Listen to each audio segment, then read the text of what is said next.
Assalamualaikum warahmatullahi wabarakatuh.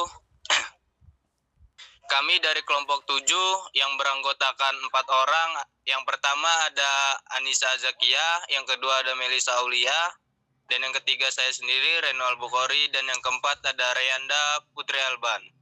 Kami dari kelompok 7 ingin mempresentasikan materi tentang motivasi karyawan. Dan untuk materi yang pertama akan disampaikan oleh rekan saya, yaitu Melisa Aulia. Pada Melisa Aulia, dipersilakan. Baik, saya akan membacakan materi pertama, yaitu tentang pendekatan terhadap motivasi. Pendekatan terhadap motivasi adalah cara atau sudut pandang yang digunakan untuk memahami mengapa seseorang mendorong untuk bertindak atau bekerja, khususnya dalam konteks kerja atau organisasi. Beberapa pendekatan utama terhadap motivasi, yaitu yang pertama ada pendekatan isi atau content theory, yang berfokus pada kebutuhan individu yang mendorong motivasi. Yang kedua ada pendekatan proses atau proses teori, yang berfokus pada proses mental atau persepsi individu terhadap usaha dan hasil.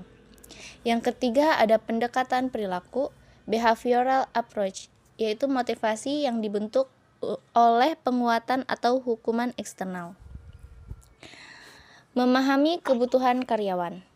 Memahami kebutuhan karyawan berarti mengenali dan menyadari apa yang dibutuhkan karyawan agar mereka puas, termotivasi, dan produktif dalam bekerja. Kebutuhan ini bisa bersifat fisik, fisik atau material, gaji, tunjangan, fasilitas kerja. Yang kedua ada psikologis, yaitu pengakuan, rasa aman, penghargaan. Yang ketiga ada pengembangan diri, yaitu pelatihan, promosi, dan peluang karir. Tujuan memahami kebutuhan karyawan. Yang pertama, meningkatkan semangat kerja, mengurangi turnover atau pindah kerja, menciptakan lingkungan kerja yang sehat, dan 4, menyesuaikan sistem manajemen dengan kebutuhan karyawan. Baik, untuk materi selanjutnya akan dibawakan oleh Reyanda Putri Alban.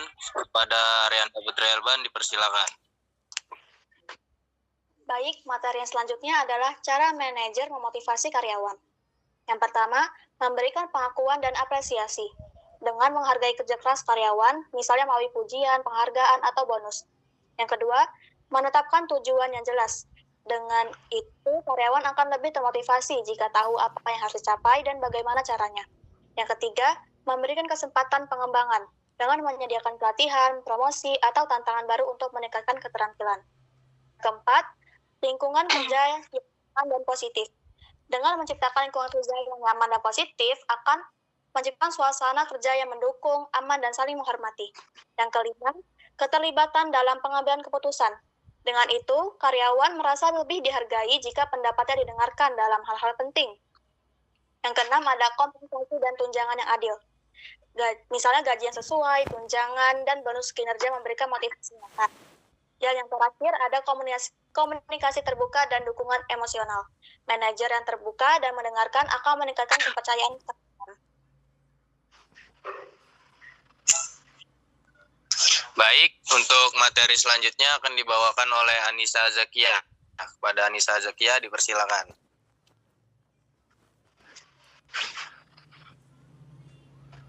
Menerapkan teori motivasi. 1. Teori Maslow.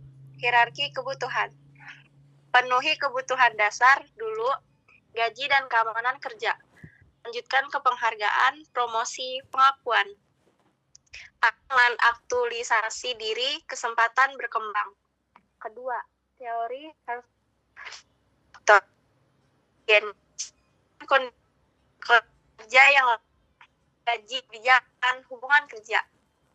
Termotivasi, keluarkan dengan dan pengakuan. Terima kasih. Teori harapan. Karyawan percaya yakinkan bahwa pastikan imbalan sesuai harapan. equity, retail. Berikan imbalan adil dan transparan. Hindari diskriminasi atau perlakuan tidak setara. Cukup.